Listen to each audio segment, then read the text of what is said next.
আমার যে প্রধান সমস্যা যে জলাবদ্ধতা ওয়াটার লগিং, এই ওয়াটার লগিং নিয়ে আমাদের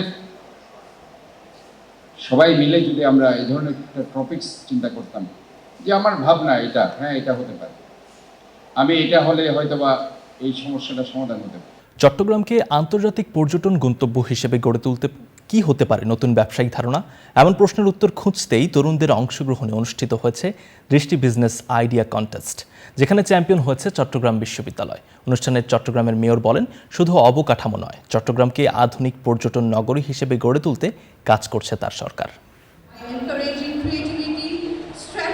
মেক লোকাল বিজনেস গ্লোবাল প্রতিপাদ্যে বন্দরনগরী চট্টগ্রামে অনুষ্ঠিত হয়ে গেল দৃষ্টি বিজনেস আইডিয়াল কন্টেস্টের 14তম আসর।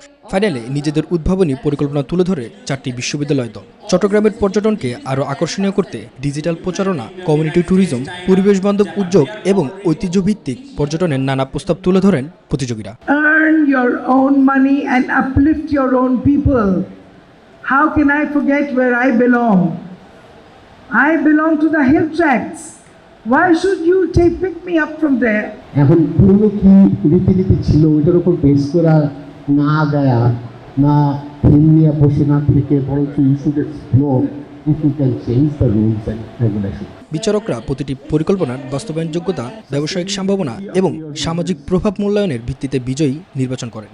বিচারকদের রায়ে চ্যাম্পিয়ন হয়েছেন চট্টগ্রাম বিশ্ববিদ্যালয়, রানার আপ হয়েছেন চট্টগ্রাম ইন্ডিপেন্ডেন্ট ইউনিভার্সিটি। তাহলে আমাদের চট্টগ্রামকে একটু ভিন্নভাবে ভাবতে হবে এবং পুরো বাংলাদেশের থেকে চট্টগ্রামকে আলাদা চোখে দেখার মতন জায়গায় নিয়ে যেতে হবে। অনুষ্ঠানে চট্টগ্রামের মেয়র ডক্টর শাহাদত হোসেন বলেন, শুধু অবকাঠামোই নয়, চট্টগ্রামকে আধুনিক পর্যটন নগরী হিসেবে গড়ে তুলতে কাজ করছে তার সরকার। তবে নাগরিক সচেতনতা ছাড়া জলাবদ্ধতার স্থায়ী সমাধান সম্ভব নয়।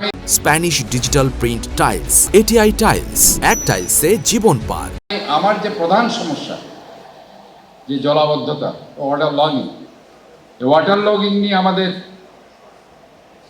সবাই মিলে যদি আমরা এই ধরনের একটা টপিকস চিন্তা করতাম, যে আমার ভাবনা এটা, হ্যাঁ এটা হতে পারে, আমি এটা হলে হয়তোবা এই সমস্যাটা সমাধান হতে পারে। সেই সাথে পাহাড়কাটা বন্ধে সিটি কর্পোরেশনের কঠোর অবস্থানের কথাও তুলে ধরেন মেয়র। Desk report, news 24।